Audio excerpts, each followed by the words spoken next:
Welcome to your lesson 6.3 for business calculus. Today we're going to talk about accumulation functions.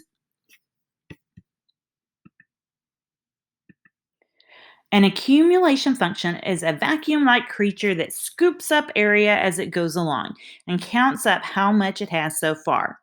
So when we take the limit of the Riemann sum for a non-negative function f of x as n goes to infinity, another way of saying that is that the changes in x go to 0, we get the area between the curve and the x-axis.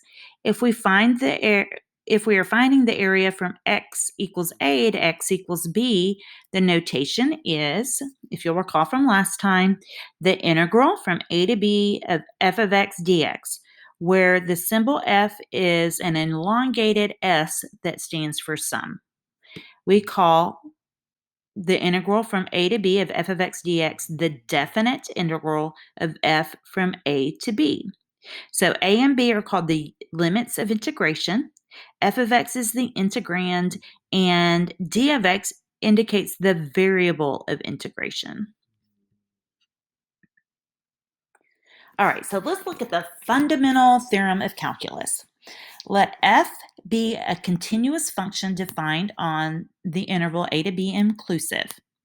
So part 1, the function f, capital F, defined on a b inclusive by capital F of x is equal to the integral as a goes to x of f of t dt. It is the antiderivative of f.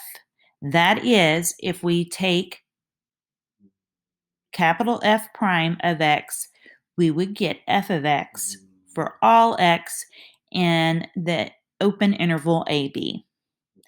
If capital F is any antiderivative of f on AB inclusive, then the integral of a to b of f of x dx can be expressed in both of the following ways. Okay, we can use the brackets there, f of x from a to b, and that's going to equal f of b minus f of a, where we use capital F. So for example, we want to find the integral of 0 to 3, the definite integral of x to the fourth dx. So we're going to apply that reverse power rule, and so we're going to have 1 over n plus 1, so 1/5 times x to the 5th from 0 to 3.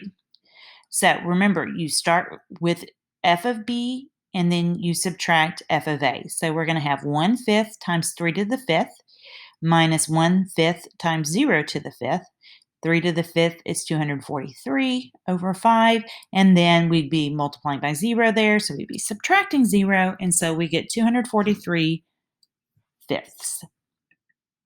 Okay, guys, go ahead and print out this problem set and do all the problems you can, and I will see you in class. I'm sorry, baby.